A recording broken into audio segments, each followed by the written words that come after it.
be Citibank and Coca-Cola and all these other multinational corporations. They just dictate to the drones. That's what we are. We're drones. Major corporations of the world, control 80% of the There you go. So is that freedom? But is that freedom? No, but that is... Do we have economic freedom when 80% of the wealth is controlled by less than 5% of the population in this country? Is that freedom? When Helmsley can say only the little people pay taxes, and then the big people punish her for spilling the beans by making her pay taxes. Scenario, you're taking the I don't think it's middle class America pays taxes. You and I pay taxes. Yeah, but rich people don't pay taxes. Corporations get welfare. Yeah, corporations are on welfare. They're complaining about black people in Watts, and the biggest multinational corporations in this country are being subsidized. They complain about Mexican people. Abuses. This is written into the system. We don't even have a system. These are abuses. It's written into the system. They're not abuses. Well, I think, you see, the point is that is the freedom, that this system evolves freely. In the process, you are seeing some of the dark side of it, and that needs to be corrected. You have the freedom to do that. Whereas, where in the world outside do you see that? I just don't believe there's freedom in this country. Okay, so we have a disagreement. I mean, I would say, and to be fair, I would say, in my experience in the world, and I really mean this, the freest place I've been was in the Sahara Desert, and I mean that. And I would say that in America, there is a modicum of freedom. At least I got you to that point. Right. So no, I'll say that. There is a freedom for us to talk. In a lot of countries in the world, we can't even have this discussion. Yes. And I accept that. There's a freedom also for dissent in this country, yes. Although if the dissent gets to a level where it becomes actually a threat to the overall structure of this society, that dissent is usually eliminated with extreme prejudice. Assassination is part and parcel of every political power on this planet. There is no political power that does not eliminate opponents, including this country. They eliminate internally and externally. And to deny that is simply to deny all of the evidence. Well, I think we will have some disagreements. So I prefer, and I'm glad that there are things that I can do in this country, but there are also trends in this country, and I think one of the real tragedies of the Americans is that they don't believe that tyranny can come to this country. They don't believe that, and in a way, much of it has already happened. It is. I mean, if you listen to... Like Grider, who will tell the people. Yeah. I mean, this guy, William Grider, is that his name? Mm-hmm. Who wrote Globalization is what, Ready or Not? No, what's his name? Not Gardel. The name will come to me. Anyway, in any case, I mean, that's his point, is that this country, people don't realize what's happened. No, Gore Vidal, he's a very intelligent person he is in the power nexus, in that he's from... He was, I think. No, in the sense that he hobnobs with these people. He hobnobs with these people. And here's a person who has really been very concerned at the undermining of the Constitution of the United States for a long time. And this is not extreme right-wing. I mean, there's a right-wing element in this country that has been talking about this, conspiracy theories and all this. Where's the conspiracy? I mean, where it's blatant. I don't see any conspiracy. Anybody that has an ounce of brains, all they have to do is look around them and wonder why. Wonder why when they go to the store, they're buying things they've been programmed to buy.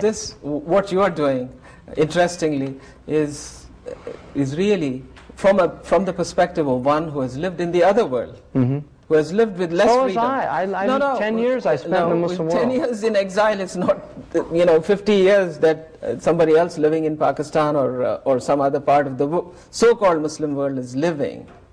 So freedom from our perspective, which I am offering here, may have a different meaning. Here, you have had the excesses. You have been fed and bred on all of these freedoms that we take to be granted.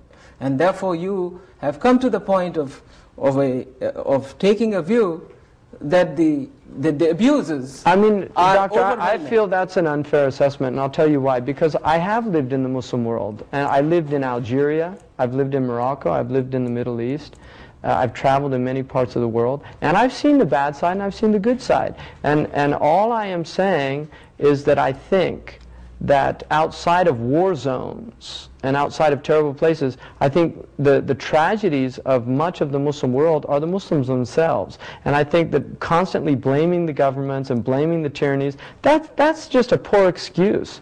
I mean, I think that we need to stop doing that. And I think that the Americans as well. I think that blaming government for all these problems and whining about all these things. No, I think that the American people have to take responsibility for themselves. Absolutely. I think we have to stop supporting the forces in this country that are Yes. undermining, Yes.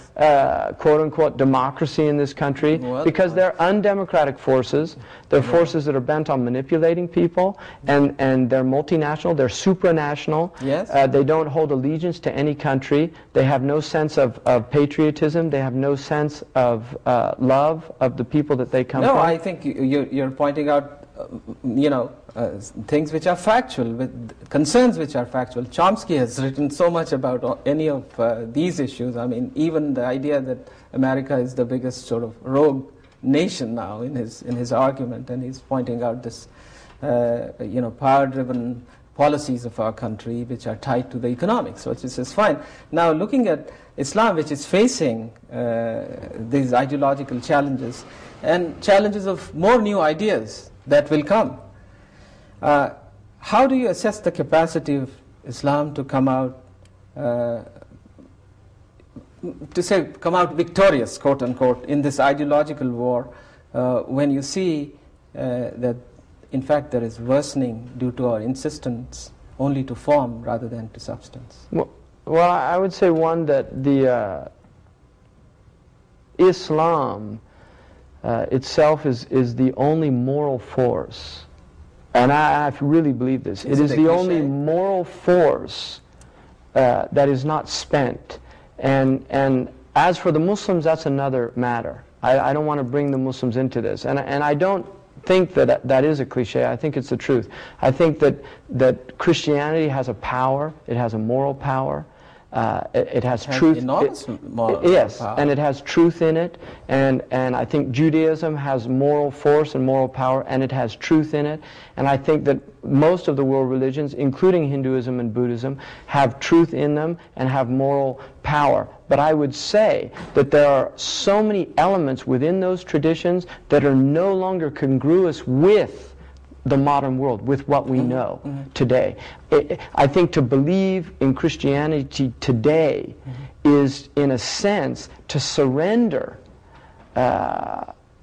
my own intellectual and rational understanding of the world that I live in. And I think there would be Christians who would say, exactly, that's what you have to do. You have to make that leap of faith. But what I'm saying is surrendering it in the worst form. In other words, that I'm expected to believe certain things that I can't believe in them. Not just because they're no longer rationally acceptable for me to believe, but because they have been disproven through very radical intellectual research and again, discovery. But I would say that Islam, and to put it in horrible postmodern terms, I would say that the world religions have been deconstructed.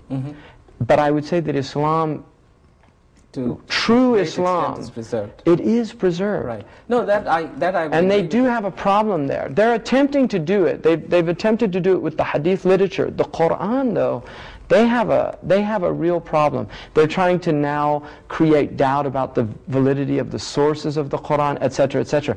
But deal with the text. Yeah. Now, I think now you bring me to sort of closure on this, because I think as we sit here now, how do you see our interaction or relationship with people from other faiths, especially Jews and Christians, who also have these concerns. Yeah. I mean, you will agree with me that they have those concerns, absolutely. What should, I mean, for instance, the relations between Jews and Muslims, they have been so strained. They're strained, which is really unnecessary, because there is